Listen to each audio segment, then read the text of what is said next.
살아가는 이 모든 순간이 주의 힘을 나는 믿네. 할렐루야. 축복합니다. 목장 세미나 오늘은 상과 여러분 교재 36페이지 보시고 36페이지를 펴시면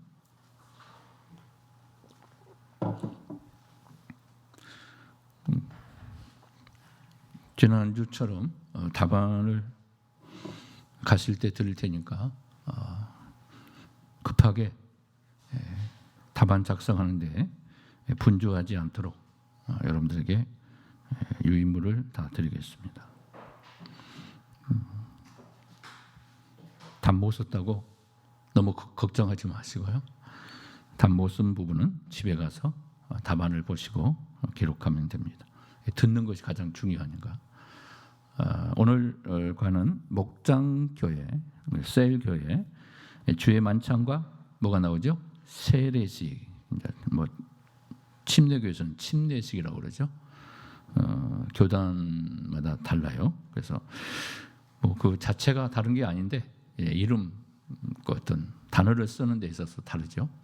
그래서 침례교는 이제 침례교니까 침례라는 말을 꼭 써야죠. 성경 읽을 때도 세례하면은 그거는 침례 이렇게 읽어요. 그래서 뭐 신학적으로 많이 침례교하고 옛날에 그런 논쟁들이 많이 있었어요. 침례냐, 우리 주님이 또 제자들이 세례식을 할 때 약식으로 하는 거냐, 뭐 그런 거 여러 가지 많아요. 다 신학자마다 또 칼빈이 다르고 또 루터가 다르고 또 천주교에서 다르고 다 그래요. 우리 천주교에서는 그걸 이제 우리 주님의 몸을 직접 먹는다 이렇게 얘기를 해요. 그러나 우리 기독교 칼빈주의 우리 전통 개신교에서는 이 상징설을 많이 강조합니다. 상징적인 것이 그 자체가 성령이 임하는 것이 아니다는 거죠. 떡 자체가 성령이 아니라는 거예요. 우리 주님의 몸이라고 직접 생각을 하는 거예요. 그거는요. 물론 우리가 의미를 부여할 필요는 있지만 그게 상징적인 의미가 있다는 것을 우리 기독교 칼빈주의 입장에서는 강조합니다. 문자적 그 자체를 말하는 게 아니라 상징적인. 그러나 이 세례와 이 성찬을 통해서 그 순간 성령의 임재함은 분명하게 있다는 것을 우리 칼빈은 정확하게 성경적 의미를 부여하고 있습니다. 그러나 먹는 것 자체, 떡과 잔은 상징적인 부분이 많다 이렇게 얘기를 해요. 그리고 이제 약식 세례를 우리는 하지요. 물로 침례는 물에 진짜 큰 물통에 아니면 욕조에 들어가서 진짜 훅 들어갔다 나오는 꼭 진짜 그렇게 옛날처럼 하는 게 성경적이냐 뭐 그런 것에 대해서 뭐 그게 뭐 중요한 건 아니에요. 물론 물에 들어갔다 나오면 더 현장감 있고 또 체험적인 부분에서는 더 실감이 날 수 있겠죠. 그러나 우리 개신교에서는 칼빈주의 입장에서는 상징적인 약식 세례로 물을 이렇게 뿌림으로 시작합니다. 자, 그게 자체가 그 핵심이 아니기 때문에 그것 가지고 목숨 걸 필요는 없다 이런 생각을 해요. 그래서 옛날부터 많이 싸웠어요. 그런 부분에서 신학적인 논쟁에 대한 부분에 있어서. 자, 넘어갑시다. 자, 요절 말씀 한번 보도록 합니다. 같이 볼까요? 시작. 우리가 축복하는 바 축복의 자는 그리스도의 피에 참여함이 아니며 우리가 떼는 떡은 그리스도의 몸에 참여함이 아니냐. 떡이 하나요 많은 우리가 한 몸이니 이는 우리가 다 한 떡에 참여함이라. 사도 바울이 고린도 교회 성도들을 향해서 신약 성경의 또 신학의 초대교회에서는 이 성찬을 굉장히 예배의 한 종목으로 예배의 한 부분으로 놓았습니다. 그래서 예배 때마다 성찬을 했어요. 성찬을 자주 하다 보니까 그런 문제에 대한 그 부작용도 있었지만은 자기가 성찬의 모든 것을 준비해 와요. 고린도 교회에 보면은 어떤 사람은 이제 좀 부유한 사람은 떡을 더 많이 가져오기도 하고 또 더 좋은 포도주를 가져오기도 하고 아주 센 포도주를 가져온 사람도 있고 그러다 보니까 어떤 사람은 포도주를 많이 마시는 거예요. 그러다 보니까 예배 시간에 술 취해가지고 이런 일들이 있었어요. 그러다 보니까 이런 부분에 있어서 좀 덕을 세우는 일에 우리가 또 성령의 인도하심, 임재하심에 더 집중해야지 먹는 거 이 자체로 우리가 치중하고 이것이 있는 자와 없는 자가 구분되어서 시험 드는 것으로 해서는 안 되겠다 하는 이런 사도 바울의 그 권면이 있습니다. 자, 그래서 이 떡을 나누는 것, 잔을 나누는 것, 그리스도의 고난에 또 그리스도의 십자가의 구속의 은혜에 동참하는 거예요. 이 세례식과 이 성찬 의식을 통해서 형식적인 종교적인 예식적인 것이지만 그렇지만은 이것이 바로 우리에게 믿음을 고백하는 것이고 또 예수님께서 우리에게 기념하라고 말씀하셨기 때문에 소홀히 생각해서는 안 됩니다. 헛되이 생각해서는 안 됩니다. 이걸 헛되이 생각하고 이렇게 거부하는 것이 일어나면은 그것 또한 죄가 있다라고 사도 바울은 말하지요. 그렇기 때문에 성찬에 참여할 때 거룩한 모습으로 또 준비된 마음으로 또 기도를 하며 기도 가운데 성찬에 참여할 수 있어야 되고 내가 그리스도의 고난에 동참한다. 내가 주님을 고백하는 그 고백 우리 주님의 몸과 피를 내가 나눔으로 내 안에 주님의 임재의 역사 우리 주님의 생명이 내 안에 존재한다. 주님의 보혈이 나의 죄를 사했고 주님의 몸이 나를 살리는 생명의 역사를 이룩했다. 이렇게 믿음으로 신앙 고백함과 함께 동참하는 거죠. 이게 성찬식이고 또 세례는 바로 내가 이 세례를 통해서 죽었던 자가 죄 씻음을 받고 살아났다. 생명의 역사를 이룩했다. 그런 의미를 부각하면서 은혜에 동참하는 거예요. 내 신앙의 고백으로 동참하는 거죠. 그래서 성찬과 세례식은 그래서 중요하다는 것을 우리에게 가르쳐 줍니다. 이게 이제 목장 교회 안에서는요, 이 목장 교회 가정에서 목장 교회 모임 자체에서 이 성찬과 세례를 거행합니다. 담임 목사님이 그걸 허용하면 목자 리더가 그걸 약식으로 해서 실행을 합니다. 또 어떤 프로그램을 통해서 성찬, 세족식 같은 것도 하잖아요. 그런 것처럼 성찬 같은 것을 또 실제 교회에서 하지 않지만 또 어떤 프로그램에 동원해서 그것에 우리가 의미를 부여하면서 은혜의 자리를 또 다시 주님의 임재를 생각하는 그런 차원에서 약식 세례나 또 약식 또 성찬에 우리가 프로그램적인 차원에서 한번 동참할 필요가 있습니다. 그러나 목장 교회, 지구촌 교회에서는 이 부분을 목장 안에서 이걸 실행합니다. 목장 리더가 목사님의 허락하에 이것을 하고 또 담임 목사님이 그것에 동참하면서 함께 세례식과 함께 성찬을 거행하는 이런 사역들이 펼쳐집니다. 자, 그런 차원에서 그 현장에서 이 성찬과 세례를 어떻게 할 것인가에 대한 이 부분이에요. 그러나 우리 개신교에서는 담임 목사, 그러니까 목사만 세례 안수받은 그 목사만이 이 세례와 성찬을 행할 수 있다. 이렇게 법적으로 헌법적으로 규정이 되어 있어요. 그러나 이제 침례교에서는 그것을 좀 허용한 차원에서 모든 성도들에게 또 리더에게 또 담임 목사가 허용한 어떤 그런 직분자들에게 이것을 허용하는 이런 부분. 그러나 신학적인 논쟁이 뒤따릅니다. 우리 교단에서 그걸 목사에게만 주어진 사역이기 때문에 그러니까 평신도가 이걸 할 수 있겠느냐. 그냥 거기서는 더 폭넓게 성경 그 자체로 문자적인 해석으로 해서 목장의 리더가 이 부분을 할 수 있다라고 목사님은 그렇게 강조를 하더라고요. 그러나 우리 개신교에서는 아직 그것이 허용되지 않았습니다. 그러니까 그런 차원에서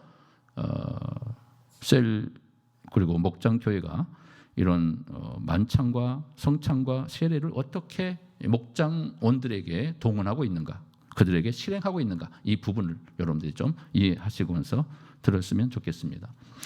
자, 첫 번째 이제 서론 부분 37페이지 보시면 서론 부분입니다. 목장 교회에서 시행하는 주의 만찬과 목장 교회가 주관하는 세례식은 목장 교회가 단순한 소그룹 이상의 작은 교회됨을 보여주는 것이다. 그러니까 이걸 통해서 이게 이제 신학 교회에서는 초대교회에서는 성만찬을 같이 이제 예배 도중에 함을 통해서 이게 떡을 떼면서 잔을 나누면서 함께 교제 차원에서 이걸 했어요. 그러니까 주님 안에서 교제하는 거예요. 그리스도의 이름으로 교제하는 거예요. 이 교제 차원에서 성찬과 성찬식이 행해졌던 것을 보게 됩니다. 그래서 이것은 작은 교회됨을 보여주는 하나의 공동체 의식이라는 것을 우리에게 강조하고 있다는 것을 여러분 서론에서 생각할 필요가 있습니다. 그래서 목자, 셀 리더는 교회의 중요한 두 가지 의식을 직접 선교할 책임이 있습니다. 이 부분에 대한 그 책임이 있다는 것을 강조합니다. 그래서 신학적 이해와 인도 방법을 숙지해야 합니다. 그러니까 리더가 이제 되기 위해서는 또 셀 리더는 목장 리더는 이 부분을 갖추고 있어야 또 셀원들을 또 세례에 동참할 수 있도록 만들고 또 성찬을 거행하면서 이들이 성찬에 주님의 임재를 깊숙이 느낄 수 있도록 또 가르쳐야 되고 또 모범을 보여야 되고 또 인도자가 되기 때문에 이런 부분을 숙지할 필요가 있다. 신학적인 이해도 깊이 있는 이해가 그들에게도 필요하다. 왜냐하면 알고 정확한 신학적인 그 이해에 대해서 숙지한 가운데 행하는 것이 더 좋겠죠. 모르고 하는 것보다. 자, 넘어가겠습니다. 계속된 서론 부분에 보면 성만찬과 세례식은 목회자의 감독과 이힘에 의해 진행됩니다. 분병, 배잔 이것은 목회자가 진행함을 통해서 허용한 그 시점에서 또 그 범위에서 목장 리더는 실행해야 한다. 자기 마음대로 하면 안 된다는 거죠. 거룩한 예식에 잘못 행하게 되면 그게 죄가 되기 때문에 그래요. 그래서 하나님 말씀에 근거한 또 목회자의 지도에 따라서 이걸 하는 게 중요하다 이렇게 말씀하는 겁니다. 자, 교회 공동체의 질서에 덕을 세움이 필요하다. 이 질서를 무시하면 안 되겠죠. 항상 목회자 중심, 또 말씀 중심, 하나님 중심, 또 교회 중심으로 항상 공동체들이 움직여야죠. 부서도 마찬가지죠. 내 부서니까 내 마음대로 한다. 그러면 안 되겠죠. 교회마다 이제 우리는 교사들이 많이 없지만 큰 교회일수록 교사들이 이제 많이 있어요. 그런데 교사들과 그 교회 안에 어떤 그 행사 진행의 차원에 있어서 굉장히 분리되는 현상을 많이 경험합니다. 또 제가 이제 부교육자로 교구 사역을 할 때 보면은 이런 부분이 굉장히 부딪혀요. 그래서 이제 교사들, 이제 연합 교사들, 초등학교, 뭐 중등부, 학생부, 또 유년부, 유치부 막 있잖아요. 교사들이 많겠죠. 교사들이 막 한 50명, 60명, 100명 가까운 교사들이 각 부서에서 일하는 일꾼들이 존재합니다. 그러다 보면 어떤 교회 행사에 집중하지 않고 자기 부서에만 집중해 버려요. 그래서 어떤 교회 행사에 대해서는 등한히 하고 거기에 동참하지 않고 교사 일만 행하는 것으로 자기의 모든 사명이 끝내는 것처럼 생각하고 거기에만 집중하고 교회 사역에서는 협력하지 않습니다. 물론 힘들고 거기에 시간을 많이 투자하다 보니까 그런 부분에 있어서 시간이 좀 촉박하고 거기까지 내가 신경을 못 쓰니까 그럴 수 있겠지만은 근데 이상하게 그렇게 되어지는 또 부장이 또 거기에 또 전도사님들이 그런 부분에 대해서 물론 자기 부서를 부흥시켜야 하니까 교사들을 챙기다 보니까 그렇게 되는 경향도 있지만 그렇지 않는 가운데서도 이런 의식들이 있더라고요. 그래서 이런 부분에 대한 잘못된 부분을 우리가 바로 수정하는 게 필요하다. 자, 그 내용 계속 볼까요? 목장원들에게 목자는 주일이나 목자 모임에서 목회 사역에 의해 위임된 책임을 수행한다고 설명한 후 진행한다. 그러니까 자기 마음대로 행하는 것이 아니라는 거죠. 왜냐하면 이것은 이제 목회자만 하는 어떤 그런 애식적인 성찬식이기 때문에 내 마음대로 하는 것처럼 보이면 안 되겠죠. 내가 배웠다고 해서 그대로 행하는 그것도 잘못되겠죠. 이것은 분명히 목사님의 임을 통해서 목사님이 허용한 범위 내에서 이 애식을 우리가 지금 이 자리에 동참합니다. 이렇게 말을 하라는 거죠. 자, 목장교회와 주의 만찬 37페이지 보면 중간에 나오죠. 자, 1단원 첫 번째 주제 하도록 합니다. 자, 주의 만찬에 대한 성경적 이해. 자, 성경적 이해가 필요합니다. 자, 주의 만찬, 성찬식이겠죠. 주님의 성찬. 우리가 지금 성찬에 참여하는 코로나로 인해서 아직 성찬을 거행하지 못하고 있지만 좀 잠잠해지면 내년부터라도 성찬을 이제 바로 시행해야겠다 이런 생각을 합니다. 자, 예수님께서 제자들과 함께한 마지막 식사가 마지막 성만찬이에요. 우리 주님 마지막 성찬을 행하시죠. 그리고 마지막 성만찬을 통해서 우리 주님께서 성찬의 의미가 무엇인가를 바로 가르쳐 줍니다. 그래서 제자들과 주님을 지속적으로 묵상하고 기념하도록 말씀하면서 이것을 영원히 기념하라. 나를 기념하라. 내가 다시 오는 그날까지 기념하라. 우리 주님께서 말씀해요. 그래서 이것은 우리 주님의 명령이기 때문에 교회에서 계속 해야 한다는 거죠. 그래서 예수 그리스도의 재림에 이르도록 쓰임 받아야 할 영원한 뭐예요? 공동체가 되도록 하신 사건이다. 성찬식은 공동체가 되도록 하는 영원한 우리 주님이 오실 그 재림의 때까지 우리 교회가 순종해야 할 사명이다. 이렇게 나옵니다. 자, 구약의 배경을 봅시다. 구약의 배경 한 장 넘기면 38페이지 보면 나옵니다. 구약의 배경이 뭘까요? 자, 바로 유월절 제사의 모습이 바로 이것이 바로 지금의 성찬의 개념과 비슷하다는 것을 말씀합니다. 구약의 배경에서는 문설주와 임방에 바른 어린 양의 피를 보고 넘어가지요. 그리고 이스라엘 백성들의 가정에 진노의 저주의 사자가 그곳에 진노하지 않죠. 죽음의 천사가. 그래서 피하여 가는 심판을 받지 않는 생명의 역사 이룩하지요. 심판의 사자가 넘어갔던 하나님의 은혜가 뭐예요? 구속 사건을 온 가족들이 기억하는 이게 바로 유월절 제사지요. 성찬의 첫 번째 의미가 바로 유월절 제사를 통해서 우리에게 보여준다. 계속 보면 유월절 음식을 나누면서 서로가 피로 맺어진 뭐예요? 가족됨을 확인한다. 같이 가족들끼리 가족만 그 어린 양을 잡아서 먹지 말고 어떻게 하라고 그래요? 이웃이 좀 가난한 가정이라면 같이 모여서 유월절 잔치에 참여하고 같이 어린 양의 그 살을 먹고 삶아서 먹어라. 피는 문설주에 바르고 밖에 뿌리고 피는 피채 먹지 못하겠죠. 구약에서는. 그래서 이렇게 유월절 제사에 동참하면서 가족됨을 확인하는 그리스도의 공동체가 됐다는 하나님의 나라의 백성이 됐다는 공동체 의식을 갖게 되는 거죠. 자, 신학의 배경이 뭐냐? 그럼 12명의 제자와의 마지막 만찬이 바로 신학의 배경이고 우리 주님께서 이것을 통해 직접 가르쳐 주시죠. 자, 떡을 나누며 잔을 마실 때마다 뭐예요? 예수 그리스도를 기념하게 하셨습니다. 예수 그리스도를 기념하는 거예요.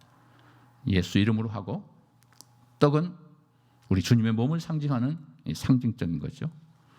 또 잔은 우리 주님의 피를 상징하는 내 죄를 위해서 흘린 바, 내 죄를 위해서 찢긴 바 대신 우리 주님의 몸과 피를 상징하면서 우리 주님의 십자가의 은혜를 묵상하는 거죠.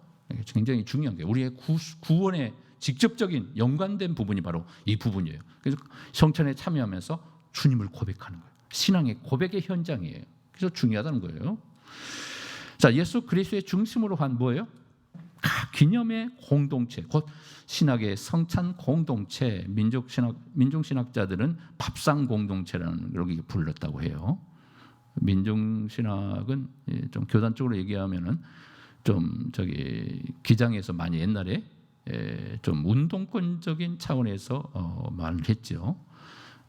데모 같은 것도 많이 하고 학생 운동도 많이 하고 거기에 민중신학적인 차원에서 그러니까 그때 기장의 신학이 바로 민중신학의 핵심이었다는 것을 보게 되고요. 지금은 이제 많이 퇴색되고 이제 그런 데모적인 것이 아니고 이제 노조로 이제 변화되는 그런 운동들이 일어나고 있죠. 또 여성 해방 운동, 민중 해방 운동 뭐 이런 것들이 해방 신학. 그래서 이제 이단은 아니지만은 성경적인 가르침과는 좀 배제가 돼요. 이런 부분에서는요. 운동권적인 폭력. 그래서 이제 우리 그리스도인들의 세계관은 어떤 세계관이다? 무폭력 세계관. 이렇게 무폭력 세계관. 모든 사람들을 사랑의 대상으로 나가는 거예요. 우리 기독교가 세상 앞에 잘 비춰져야 돼요. 굉장히 중요합니다. 어떤 폭력적인 시를 통해서 기독교의 잘못된 부분이 그들에게 부각된다면 아, 기독교가 저런 거구나. 빛과 소금의 역할을 다 가려버려요. 그게 굉장히 중요한 거예요. 뭐 작은 교회도 물론 그런 의미가 있겠지만 큰 교회는 더 큰 부각을 나타내기 때문에 큰 교회 목사님들은 그런 부분에 있어서 굉장히 말 한마디 한마디가 사회에 큰 이슈가 되기 때문에 함부로 말해서는 안 돼요. 그러니까 이런 부분에 대해서 지혜롭게 합니다. 이게 한국교회를 대표하는 역사가 일어나기 때문에 이걸 통해서 한국교회가 훼손돼 버려요. 이걸 잘 모르시는 목사님들이 많아요. 우리 모든 그리스도인들이 항상 빛과 소금의 역할, 사랑으로 모든 사람을 대하고 사랑으로 그들을 변화시키지 못하면 기독교의 존재 가치가 없어요. 기독교가 다 훼손돼 버립니다. 자, 넘어갑시다. 세 번째, 목장 교회와 주의 만찬이 나옵니다. 네. 자, 목장 교회, 예수 그리스도의 피로 새 가족이 된 지체들이 신앙생활을 하는 기초 공동체다. 자, 38페이지에 보면은 나옵니다. 38페이지에 기초 공동체. 자, 목장 교회의 지체들은 주의 만찬을 나누며 뭐 해야죠? 새 언약의 무엇? 공동체가 되는 것을 확인해야 한다. 이제 만찬을 하면서 우리는 하나의 주님의 피를 먹고 주님의 몸을 마시는 한 가족, 한 공동체에 소속된 하나님의 자녀들이 있다는 것, 주님의 백성으로 존재하고 있다는 것을 이런 공동체 의식을 갖는 것이 굉장히 중요하다는 거죠. 바로 이것은 이 떡을 떼며 만찬을 나눔을 통해서 우리 그 초대교회보다는 좀 이렇게 좀 현장감이 좀 떨어지죠. 예배 가운데 바로 잠깐 하는 1년에 2번, 3번 그런 예식적인 차원으로 하기 때문에, 그러나 초대교회에서는 이걸 교제 차원에서 떡을 떼면서 서로 떡을 떼주면서 이러기 때문에 이제 교제 차원에서 공동체 의식이 더 깊을 수밖에 없었다는 것을 깨닫게 되죠.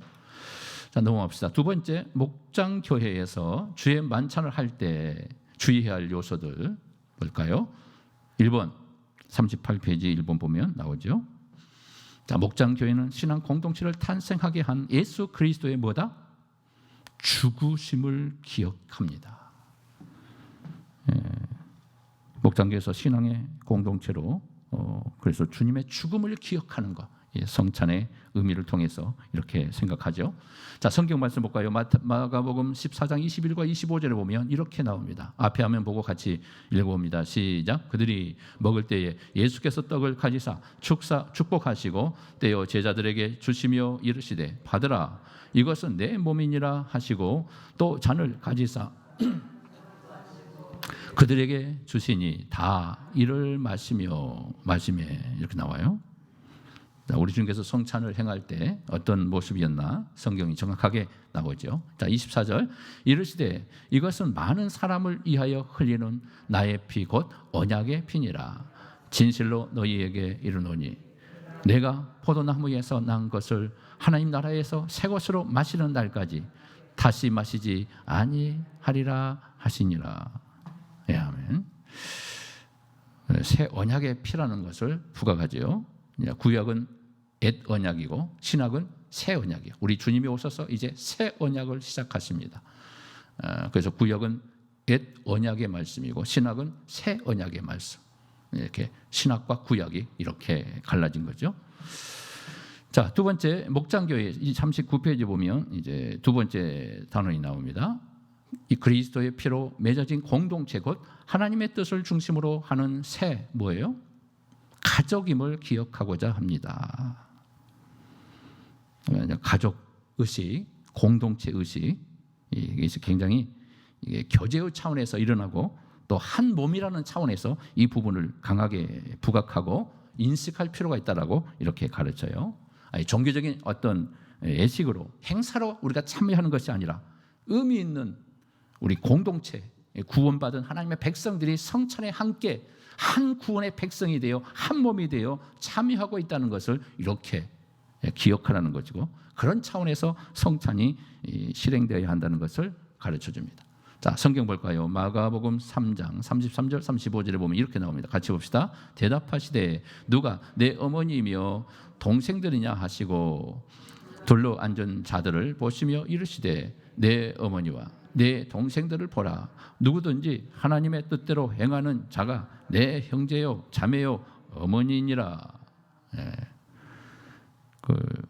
예수님의 가족들이 예수님에 대한 잘못된 소문이 돌다 보니까 더 이상 예수님이 사역을 저렇게 해서는 안 되겠다는 어떤 생각을 갖고 있었나 봐요. 그래서 어머니와 함께 사형제가 나와서 예수님을 모시고 집으로 돌아가려고 데리러 온 거예요.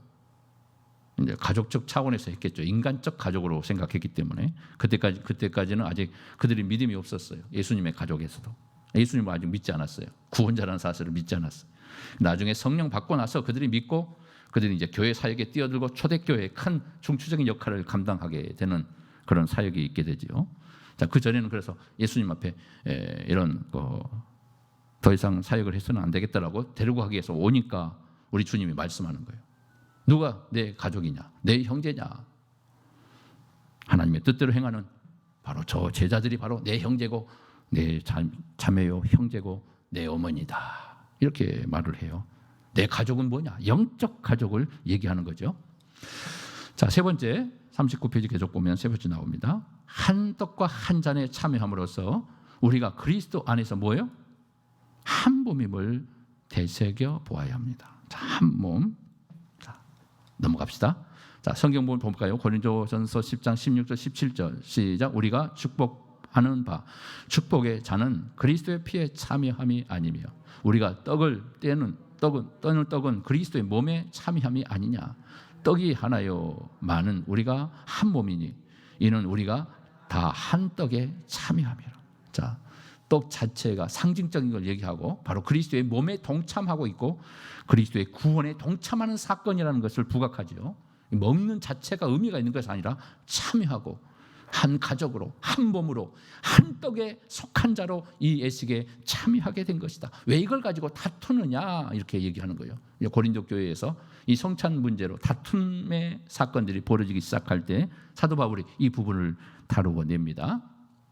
네 번째, 우리는 주의 만찬에 앞서 자신을 살피고 죄를 고백함으로써 우리의 목장 교회가 거룩한 공동체가 되고 서로를 향한 무엇? 용서의 공동체가 되게 해야 합니다. 그래서 우리가 서로 하나 되기 위해서는 사랑으로 존재하지만 더 나아가서 용서의 공동체가 되어야 한다. 서로의 허물을 덮어주고 서로의 허물을 감싸주고 서로가 아픔을 같이 고민하고 중보하는 이런 역사, 용서의 공동체라는 것을 여러분 깨달으시기 바랍니다. 자, 성경 말씀 볼까요? 고린도전서 11장 28절 29절 시작. 사람이 자기를 살피고 그 후에야 이 떡을 먹고 이 잔을 마실지니 주의 몸을 분별하지 못하고 먹고 마시는 자는 자기의 죄를 먹고 마시는 것이니라. 사람이 자기를 살피고 그 후에야 이 떡을 먹고 이 잔을 마실지니. 준비됨이 없이 성찬에 참여하면 혹시 그것이 잘못될 때는 죄가 될 수 있다는 것을 말씀합니다. 하나의 종교적인 형식으로만 생각하지 말라는 거죠. 이것은 진짜 내가 실체로 우리 주님이 직접 임재하시는 그런 믿음으로 또 성령이 그 가운데 임재 구속의 은총으로 그 자리에 우리 주님이 직접 영으로 임재하시는 순간이라는 것을 생각하고 동참하라는 거예요. 그리고 모든 공동체가 한 마음이 되어 이 성찬에 참여하는 것이 중요하다 이렇게 말하는 겁니다. 자, 5번. 우리는 떡과 잔을 나눔으로써 우리를 구원한 그리스도의 복음을 주가 오시는 날까지 뭐예요? 전하는 사명을 확인해야 합니다. 기념을 하니까 기념을 하고 한 것이 아니라 이걸 전하는 거예요. 주님 오실 때까지 전하는 거예요. 이 성찬의 의미, 이것을 분명하게 주님을 기념하는. 주님을 기념하는 것은 이 성찬과 이 함께 주님을 계속해서 고백하고 주님의 그 놀라우신 성령의 임재를 사모하라는 거예요. 그리고 증거하라는 거예요. 자, 성경 말씀 한번 찾아볼까요? 고린도전서 11장 26절 시작. 너희가 이 떡을 먹으며 이 잔을 마실 때마다 주의 죽으심을 그가 오실 때까지 전하는 것이니라. 그래서 이 성찬에 의미 없이 그냥 형식적으로 동참하면 안 됩니다. 나중에 그게 죄가 될 수가 있어요. 또 자신이 이 성찬을 이 떡과 잔을 받지 좀 거부하는 그런 마음이 있을 수 있어요. 아직 준비가 되지 않아서. 아니면 또 초신자가 됐을 때 믿음이 아직 주님을 고백하는 아직 주님을 믿지 못하는 그런 고백을 하지 못한 성도들은 이걸 스스로 자신의 마음에 준비되지 않았다는 것을 표시함으로 거부할 필요가 있습니다. 그럼 한번 먹어보자 호기심에 의해서 이런 가운데 동참하게 되면 그것이 혹시 죄가 될 수 있다는 겁니다. 죄 없다 하지 않는다는 거예요. 그래서 죄를 범하는 누가 되기 때문에 절대 그런 죄는 범해서는 아니 된다. 우리 주님의 거룩한 예식에 참여하는 것이기 때문에 중요하다. 준비한 된 마음으로 신앙 고백의 차원에서 이것을 해야 한다. 성경은 가르치고 있습니다. 자, 주의 만찬의 인도 방법이 나와요. 준비가 나오고, 준비는 적당한 크기와 초와 성량을 준비해서 촛불과 함께 성찬에 포도 주스나 큰 유리잔 컵을 준비해서 성찬 예식에 참여하겠죠. 우리는 조그만 교회에서 성찬기가 다 있죠. 또 가정에서는 또 목장 교회에서 성찬 예식에 참여할 때는 그 성찬기를 다 줄 수가 없기 때문에 가정에서 컵을 아니면 그냥 종이컵을 준비해서 같이 하는 것도 괜찮겠죠. 다 컵을 막 10명 있는데 10개의 컵이 어떻게 유리컵이 다 있겠어요. 그러니까 적당히 지혜롭게 할 필요가 있겠습니다. 깨끗하고 단순한 색상의 쟁반에 빵을 해서 한국식으로 이제 부침 같은 거, 떡을 또 천주교에서는 이제 조그맣게 이제 그 뭐죠? 뻥튀기 같이 비슷하게 생겨가지고 그 쌀로 만든 이렇게 조그마한 거 있어요. 그 뻥튀기처럼 동그랗게 돼서 아주 얇게 동전만한 크게 그런 걸 입에 탁 넣으면 탁 녹아요. 그래서 그렇게 만들어서 우리 개신교에서 거기에 따라서 그런 걸 또 이렇게 또 판매를 하더라고요. 그렇게 준비된 것이 있으면 좋겠죠. 아니면 떡을 해도 되고, 아니면 빵을 시중에 빵, 제과점에 있는 빵을 서로 떼면서 뜯으면서, 그게 현장감이 있죠. 우리 주님께서도 떡을 떼줬잖아요. 떡을 떼서 떼주면서 여러 가지 이제 하는 방식은 다 다릅니다만은 적당한 방법에서 하는 게 좋겠죠.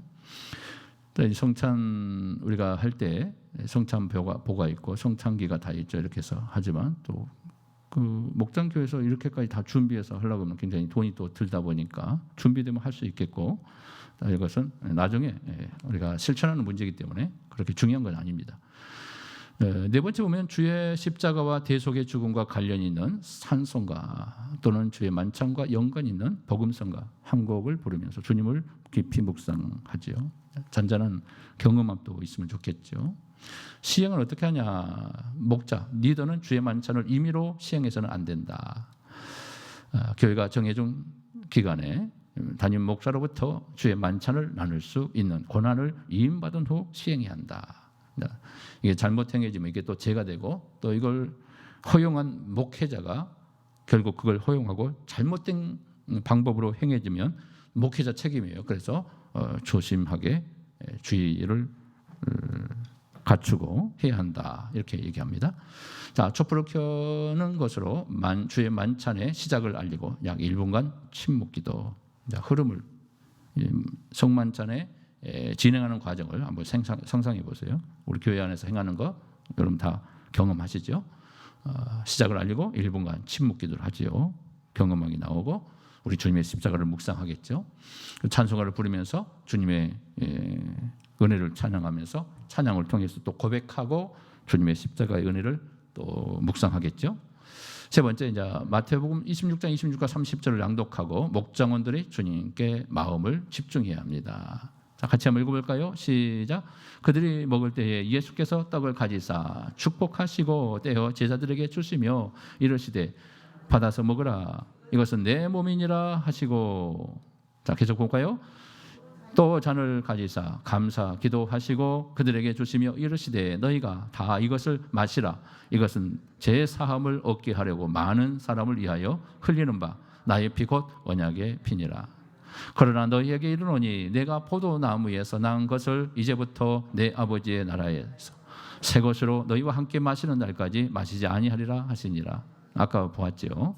이에 그들이 찬미하고 감람산으로 나아가니라. 이렇게 하고 이제 마무리 성경을 암송하고 목사님들이 마치잖아요. 자, 그런 형식으로 하라는 거죠.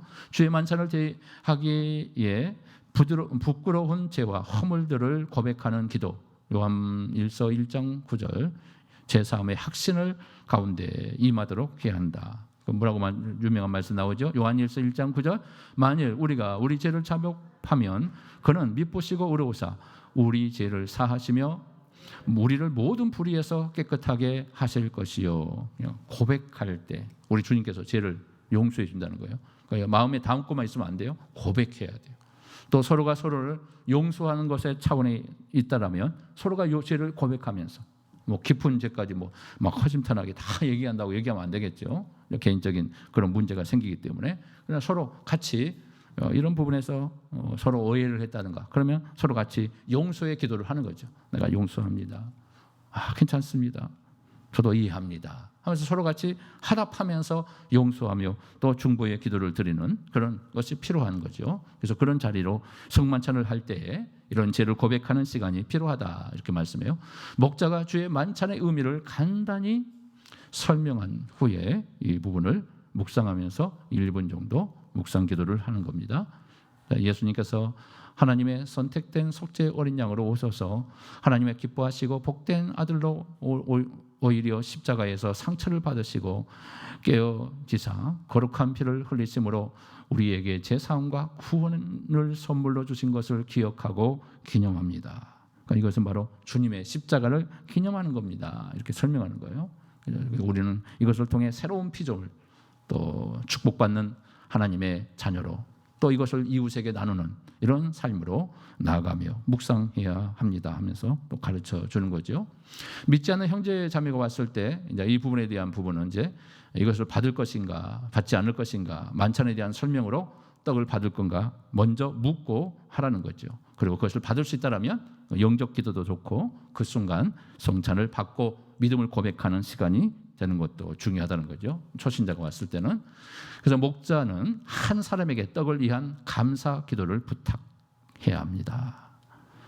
그리고 복음성을 부르고 찬양하고 목장들에게 떡을 건네주면서 이것은 형제님을 이에 찢기신 주의 몸을 되새기는 것입니다. 받아 드시고 다시 이 주님의 희생의 소식인 복음을 이웃에게 나누어 주십시오 하면서 떡을 떼면서 돌아가면서 떡을 떼면서 그런 식으로 이제 거행을 하는 것을 가르쳐주고 있습니다.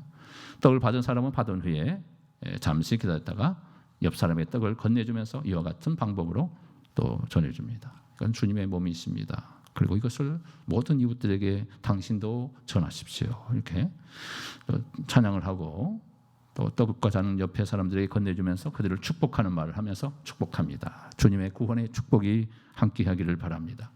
이런 축복 기도를 하겠죠. 설교 말씀으로 시간을 나누는 시간을 갖는. 그래서 나눔의 내용들을 놓고 함께 통성 기도하면서 기도 제목을 함께 나누는. 그래서 이 가족이 연합의 공동체라는 사실을 서로 같이 체험하는 거죠. 14번째 촛불을 끄는 것으로 마무리 축복의 말을 주고 받으며 서로 간의 축복의 포옹 또 이성 간의 악수를 하는 것으로 성찬 예식을 마치는 것으로 이렇게 설명이 됩니다. 자, 두 번째 봅시다. 목장교회와 세례식이 있습니다. 그러면 자, 세례는 뭐냐? 세례에 대한 부분입니다.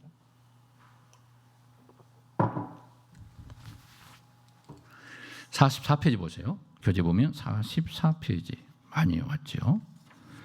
44페이지 보시면 이제 거의 다 마칩니다. 자, 주의 만찬이 나옵니다. 그리스도인의 삶 속에서 계속 반복하는 겁니다. 주의 만찬, 성찬하는 것은 이것은 계속 반복할 수 있어요. 세례는 뭐냐? 한 사람이 예수님을 주인으로 영접하며 생애의 뭐예요?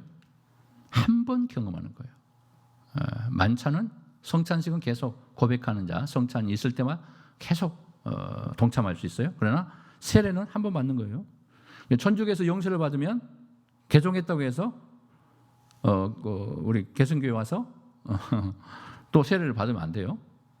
그 영세도 인정을 해줘요. 기독교 차원에서. 왜냐하면 예수님의 이름으로 하기 때문에 성부와 성자와 성령으로 행하는 것이기 때문에 그걸 그냥 원칙적으로는 그걸 실은 허용하면 안 되는데 교리적으로 또 허용을 하더라고요.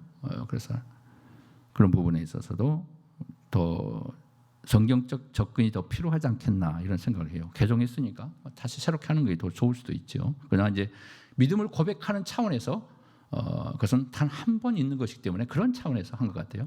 천주교니 뭐니 교단이 달라서 그런 것이 아니라 그런 부분에 있어서 고백적 차원에서 이렇게 하는 것이다.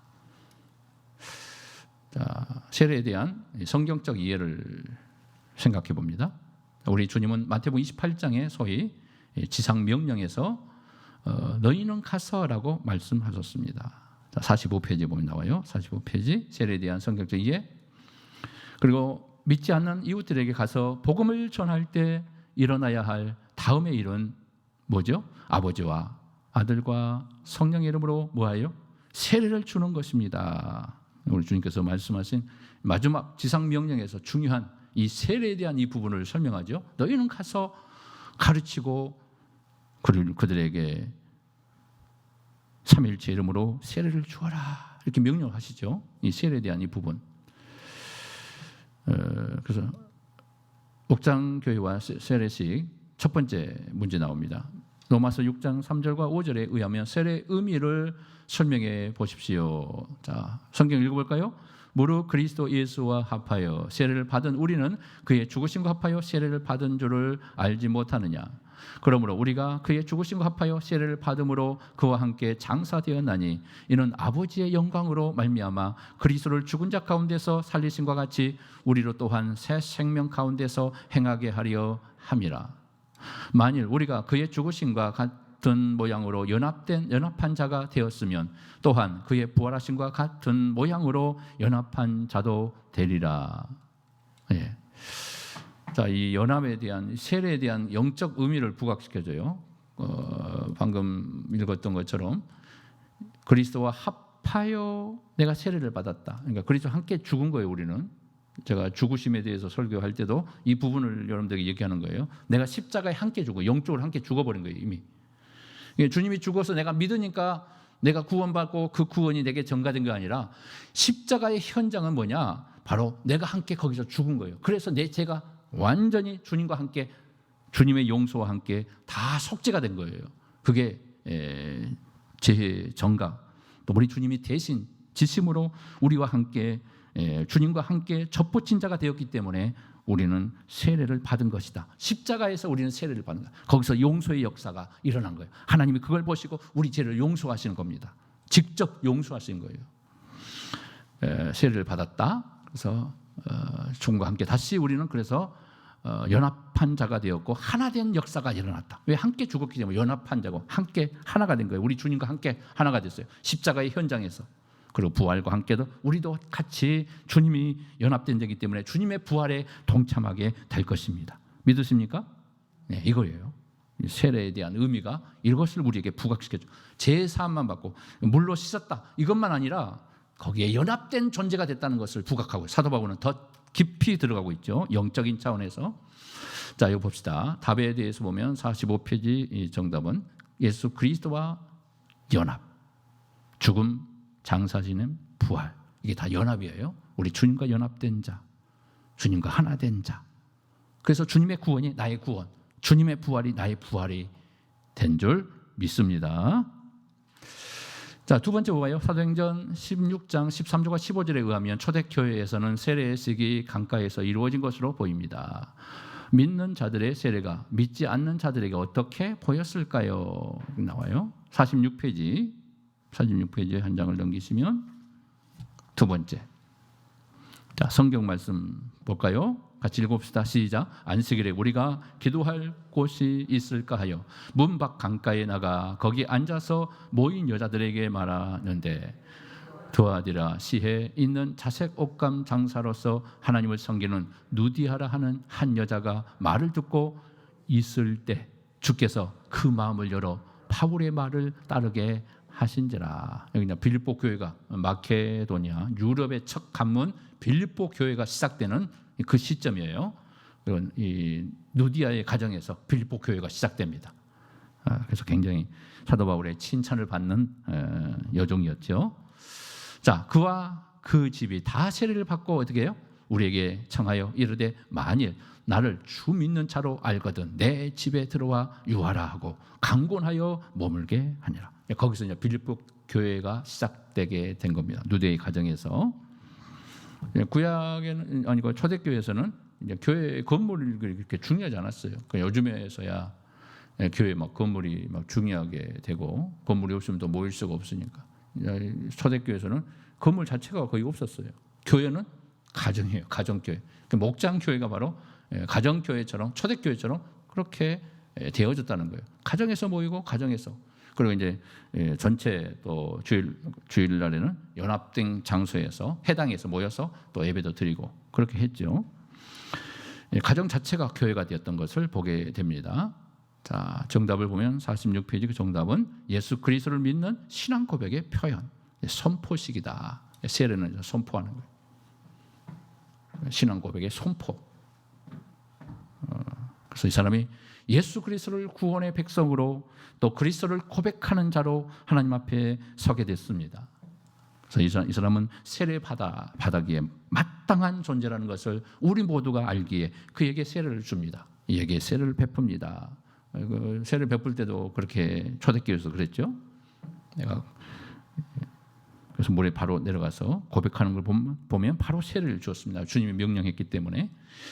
자, 두 번째 보면 복음인 그리스도의 죽음과 부활 메시지를 이미지로 보여줍니다. 죽음과 부활의 메시지를 이 세례를 통해서 보여주고 있어요. 죽음과 부활. 자, 46페이지 첫 번째 문제를 볼까요? 목장 교회는 본질적으로 오라는 구조가 아닌 뭐예요? 가라는 구조에 입각하여 세워지는 교회입니다. 46페이지 가운데 첫 번째 답이죠. 자, 두 번째 답을 볼까요? 자, 목장 교회의 셀은 무엇? 믿는 자들에게만 이에 존재하는 교회가 아니라 불신자가 들어와 구원받는 교회가 되어야 마땅합니다. 자, 목장 교회는 믿는 자들만 모여서 있는 게 아니라는 거예요. 계속 배가하고 계속 이웃을 초청해서 불신자들을 구원시키는 교회가 될 때 그게 목장 교회의 가장 효과적인 그리고 그 의미가 거기에 있다. 그게 목적이다. 그게 목표다. 이렇게 말하고 있어요. 자, 세례식의 자리 두 번째 보면 세례식의 자리 47페이지 나와요. 47페이지. 자, 목장 공동체 앞에서 신앙 고백하고 새로운 피조물이 된 것을 공포하는 시간이죠. 그래서 함께 기도하고 전도 목장원에게는 감격스럽고 뭐 어떻게 해요? 기쁜 축제의 시간입니다. 이 시간은 바로 축제의 시간이죠. 그래서 그 축제에서 같이 동참하고 함께 축하하는 것도 그래서 필요한 거죠. 자, 세례식 준비의 진행이 나오죠. 목자는 뭐예요? 구원의 확신이 있는 목장원에게 세례의 의미를 설명하고 세례 받도록 적극적으로 권면합니다. 목장 리더는 이런 부분을 적극 세례 받도록 또 구원의 확신을 갖도록 권면하고 가르치는 거 굉장히 중요한 거예요. 이게 리더지요. 그리고 세례를 받지 않았으면 세례에 적극 받도록 또 교육을 시키고 1:1 제자 양육을 할 수 있고 그래서 그들이 세례에 동참할 수 있도록 또 세례를 빨리 또 받을 수 있도록 이렇게 인도를 해줘야 한다는 거죠. 내버려 두면 안 된다는 거죠. 자, 세례 받기를 원하면 담당 목사, 목회 교육자에게 알려 상담을 받도록 합니다. 상담. 세 번째, 담당 교육자는 세례 상담 일지를 기록한 후 교회의 절차를 밟아 세례식 일정을 계획합니다. 그래서 세례식 날짜가 필요하겠죠. 그냥 바로 그 즉석에서 세례는 줄 수 없기 때문에 세례식을 계획할 날짜는 세례 받을 사람이 속해 있는 뭐예요? 목장원들이 함께 모여 축하할 수 있는 날로 정합니다. 그래서 그때 선포식을 하고 목장원들이 다 나와서 축하해주고 이제 진정 세례를 받아야 이제 정식 교회 구성원이 되고 교회 성도의 역할이 될 수가 있잖아요. 세례를 받지 않으면 세례 교인이 되지 않으면 정식 교인은 실은 아니에요. 세례 교인이 될 때 교회에 등록이 되는 겁니다. 자, 주변의 목장 교회가 함께 연합하여 세례식을 거행합니다. 목장 교회에서 세례식을 할 경우에 이렇게 하라는 거예요. 자, 목자는 이 날을 세례받는 사람이 평생 기억할 수 있도록 목장원들과 함께 축제의 시간이 되도록 준비한. 우리도 세례받게 되면 아시는 분들 또 꽃다발을 주고 또 구역원들 또 같이 또 전도에 속한 사람들 같이 축하해 주면서 이렇게 또 기도도 하고 막 그러잖아요. 그래서 평생 잊지 못하는 그런 기억의 순간으로 해주면 좋다. 그래서 이게 얼마나 감동되겠어요. 그날을 잊지 못하겠죠. 그래서 항상 그날을 통해서 은혜를 다시 사모하는 거죠. 내가 세례받을 때 이렇게 우리 동료들이, 우리 형제 자매들이 나를 이렇게 축하해 주었지. 또 방황하고 상처받고 그럴 경우에 다시 이런 부분을 생각하면서 그리스도의 사랑으로 다시 연합될 수 있는, 또 회복될 수 있는 그런 자리가 되기 때문에 그런 은혜의 자리를 기억되게 하는 거, 또 평생 잊지 못하는 그런 순간이 되게 하는 것이 굉장히 중요하다. 소박한 선물과 함께 정성 어린 카드와 꽃을 준비해서 주는 거죠. 세례자의 가족과 친구, 이웃들을 초청하여 뭐예요? 간증의 기회가 되도록 합니다. 또 간증문을 쓸 수 있으면 내가 세례를 받으면서 주님의 십자가를 경험했습니다. 주님의 십자가를 고백하는 자가 되었습니다 하면서 또 자기 나름대로 어떤 감동에 대한 물결을 또 간증문을 써서 한 장, A4 한 장이나 이렇게 나름 해서 이런 간증을 하는 것도 다른 성도들에게 도전을 주고 또 격려할 수 있고, 저 사람은 이렇게 은혜를 받았구나. 나는 그냥 은근슬쩍 지나간 것 같은데 저런 은혜를 받았구나 하면서도 다른 사람을 통해서 또 은혜를 경험하는 계기가 될 수 있기 때문에 간증하는 것은 굉장히 중요합니다. 자, 봅시다. 6번째, 세례받는 사람에게 미리 세례 간증문과 함께 기타 필요한 것들을 준비하도록 확인합니다. 세례는 담당 목사가 집례하고 목자가 리더가 도와줘야 합니다. 세례받는 자는 세례받기 직전에 뭐예요? 48페이지 보세요. 48페이지 한 장 넘기시면 거의 다 끝납니다. 세례받는 자는 직전에 목장교회 공동체 앞에서 뭐예요? 구원 간증을 하고 분명한 뭐예요? 신앙 고백을 하도록 합니다. 신앙 고백이 없이는 세례를 주면 안 되겠죠. 신앙 고백하는 자에게만 세례를 줘야 합니다. 자, 세례식에 마친 후에는 어떻게 해요? 목장교회 공동체가 모여 준비한 카드꽃, 아까 다 얘기했죠. 간단한 선물 전달하고 찬양과 축복기도 하고 가볍게 안아주고 등을 두들겨주면서 축복의 말을 전해줍니다. 그래서 평생 잊지 못하는 이런 간증의 계기로 만들어준 것이 중요하다. 그런 이벤트가 어쩔 때는 필요해요. 교회 안에서도 또 회원들에게, 초신자들에게 이런 이벤트가 필요합니다. 작은 것에 굉장히 감동의 물결을 경험하는 또 성도들이 있습니다. 그래서 그런 것이 구원에 필요하다면 얼마든지 이런 이벤트도 필요하다는 것을 우리가 생각하게 됩니다. 할렐루야. 성찬과 세례가 무엇인가, 이런 차원에서 어떻게 하느냐, 그런 것은 나중에 우리가 이제 교회 절차에 따라서 어떤 행사적인 차원에서 또 할 수도 있고, 또 수련회나 그런 걸 통해서도 할 수 있을 거고, 또 그것이 어떤 교회 안에 필요하다면 또 같이 전체 연합해서 이런 것도 할 수 있을 겁니다.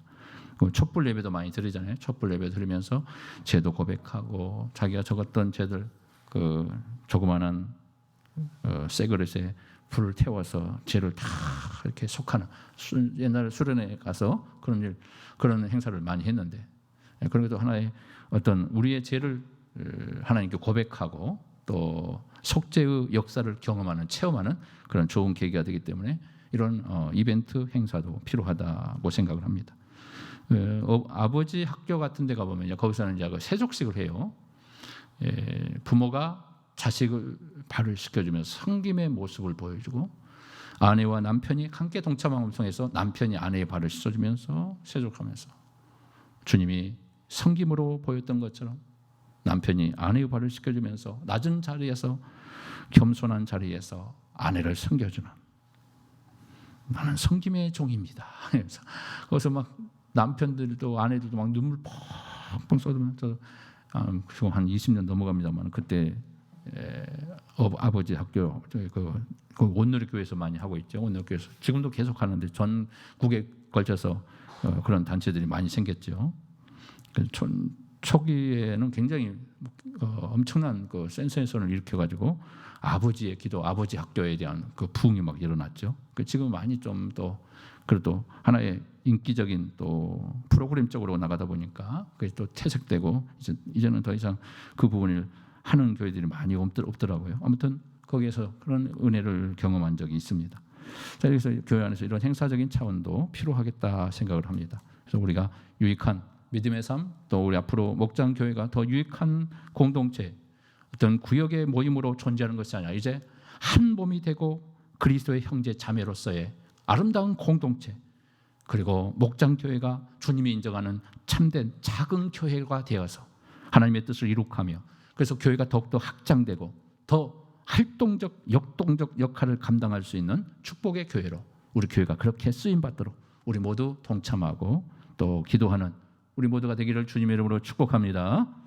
기도하겠습니다. 은혜로우신 아버지, 축복의 아버지, 오늘 주께서 우리를 사랑하여 주시고 함께하여 주시고 말씀을 통해 목장교회가 어떻게 앞으로 운영되어야 할 것인가, 그리고 성찬과 세례 차원에서 이게 공동체 안에서 작은 교회 안에서 이루어지는 하나의 행사적으로는 것이 아니라 주님의 임재를 경험하고 모든 공동체가 하나된 연합된 공동체라는 사실을 기억하면서 예수 이름으로 모인 공동체가 바로 이런 작은 교회로서 어떤 역할을 감당하고 구원의 공동체로 나아가야 할 것인가를 우리가 말씀을 통해 배웠습니다. 주께서 함께하여 주시고 몸된 교회로 주님 사랑하여 주시고 오늘 이 시간 참여하는 또 유튜브를 통하여 참여하는 모든 주의 백성들에게 크신 은혜로 함께하시고 하나님의 넘치는 구원의 축복의 역사를 경험하는 하나님의 자녀들 다 되게 하여 주시옵소서. 예수님의 이름으로 간절히 기도하옵나이다. 아멘. 그 사랑 나를 살리신 그 사랑 하늘의 모든 영광 다 내려놓으신 내 삶도 그렇게 내려놓습니다. 주님 기뻐하시는 그 길 가렵니다.